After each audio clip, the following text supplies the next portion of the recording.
We're from St Thomas Community Primary School, which is not far from the museum itself, and we've been taking part in the gardening project that you put on. Well, it's been really useful actually, because they've been learning about plants in science in the classroom, but like anything that's done in the classroom, it's not until you give it a real life sort of situation or scenario that it really comes alive. And the school really sort of values this relationship with the museum, and it's important for the children to sort of come down and get involved in real life situations and scenarios and just being a part of their community. We've linked up also with the National Waterfront Museum to get children involved in improving the digital aspect of what the National Waterfront Museum offers. Again, it's not just something that they're doing in the classroom, it's given it that wider meaning and means that the children can see the importance of learning those skills and why they're needed in the world now and in the future.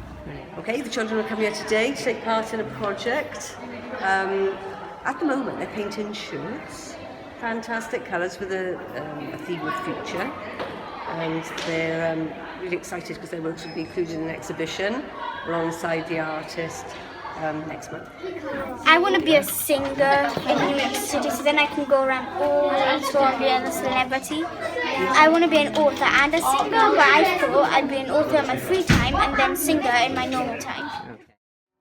Ballet is something, it's very expensive to go to, in terms of class fees as well as other costumes and traveling as well. It's really expensive in Swansea.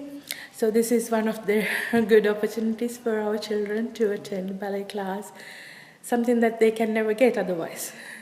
So I work primarily with asylum seekers, and they don't have the right to work here in the UK. And isolation can be a really big problem, especially when you're living on such a small amount, less than £40 a week. Just the opportunity to get out of the house, meet new people, learn new things has a transformative effect on people's mental and physical health. And for me and the kind of Welsh community, it's important because it gives us the opportunity to learn and to share what's special to us, and that gives us a good feeling as well. Okay, let's just start. Yeah, you go. I do not see the future. I do not know if I am coming or I am going. I am swinging around and around non-stop. Who has the key to my future? Especially people who are seeking asylum, they need to be reminded of the fact that this is circumstances. The mysterious winds of life meant that they are where they are now. When you come to these classes, it's a perfect form of escapism. Yes, when you are here, you become you. Yes, but I always remind them and people who take part in these classes to go back to the range of their dreams and their perfect landscape, although it might be broken now. But look for when it was perfect. We've been talking about about Dylan Thomas and what he does and writes. Yeah, and what did you find out about him? That he died at a really young age, at 39, and he had a and the lady said that he had a kind of spooky death mask. We read some of Dylan Thomas's, bits of Dylan Thomas's letters that he wrote back to his family. Kids will learn a little bit about Dylan Thomas and what he got up to, get a sense of pride in their heritage and also be inspired by what he achieved, a young man from Swansea who went on to become a world famous writer. It gives that sense of aspiration, as well as being very enjoyable. So I think from our point of view here at the centre, it's one of the favourite parts of all our jobs, just seeing what the young people come up with So their imaginations are absolutely superb. And I hear some of the most amazing stories and poems in the course of any of our sessions here.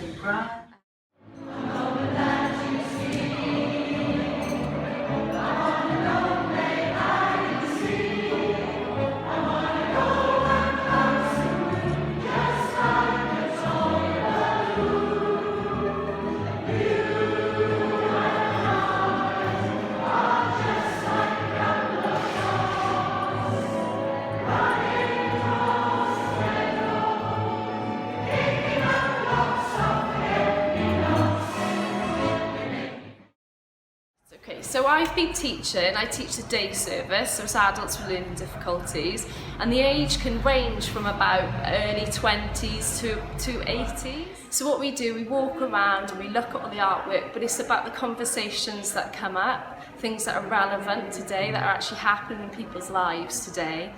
Also then we come back into the art room and then we start making and we start playing and we start kind of those ideas that we've seen from looking at real life art as well, kind of you really experiencing the artwork, kind of come to life then, and people, when they're in the sessions, they're led by their own instincts and their own kind of intuitive creative juices really and ideas. So we have tea and we have coffee, and so it's a social gathering as well, you know.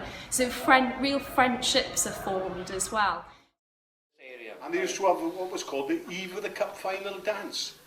And the night before the Cup Final, they would fill that place with local football people from Greenhill, from Divati, Greenhill, and all these different areas. But they were all footballers. And it was a great community spirit, and they went there and all they talked about was football. Football was a lifeblood here, other than the bowls. The bowls was for the older fraternity, but all the kids, all he wanted to do here, if he was good enough to get in the St. Joseph side or North End side, he wasn't a bad footballer. You've done all right. I never got in either. I say in many ways, we as boys, you know, we're looking back, and then we had a good childhood because look at the play we had. We had the massive beach. Where else, you know, if we got something like that? We were over the docks of the ships. We seen ships sail all over the world, weren't they? We had 5 banana boats coming in here in those days. You know, you could get a passage there and go to Venezuela. You know, and some people did and never came back. I guess I'll never know the reason why you love me like you do. That's the wonder of you.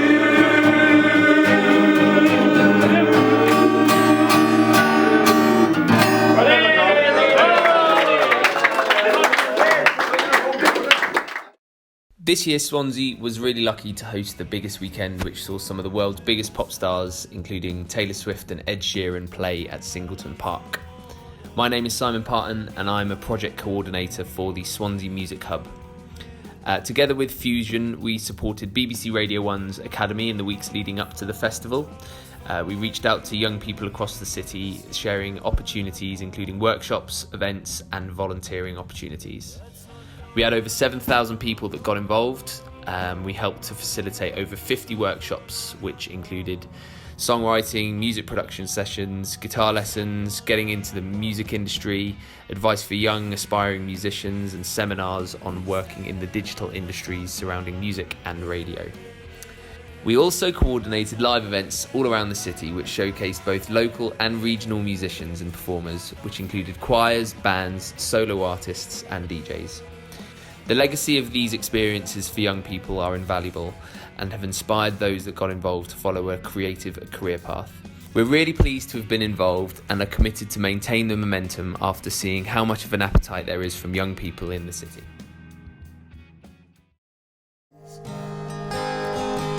The way it always must be.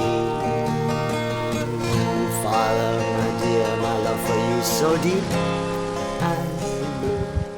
Well, I was involved with the Swansea One project by being told by my friend that they were looking for people who haven't been born in Swansea, so out of Swansea.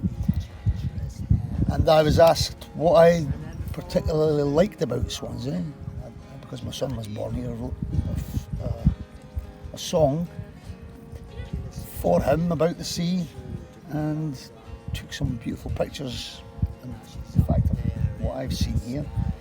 And that was recorded and is showing in the museum, and it's beautiful to have people come and see our project.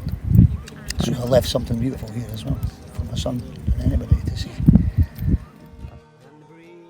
So how long have you been working in the garden? How are you finding it? We started last autumn actually, with a meeting with you, Zoe, and then in January we slogged. Slogged since January, through the snow, through all the weather, all the elements until the sun's arrived. Hello, I'm Lynette. I've always been interested in anything to do with the war and things like that. My grandfather was in the First World War. And when I heard about this project, I thought, right, it'd be something to get involved in. It's quite an emotional project, I think, to be involved in, because we're only going to be a very small part of it. But whereas the whole thing is sort of going to culminate in September, this will be a permanent feature. And, everyone is from Cymraeg, from anywhere really, can come and see the results of our labours. We've did raised boxes.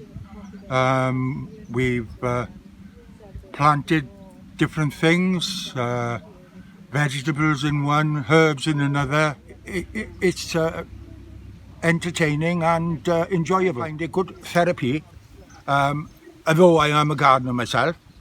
But what I've learnt while I've been down in the project, I've learned a lot.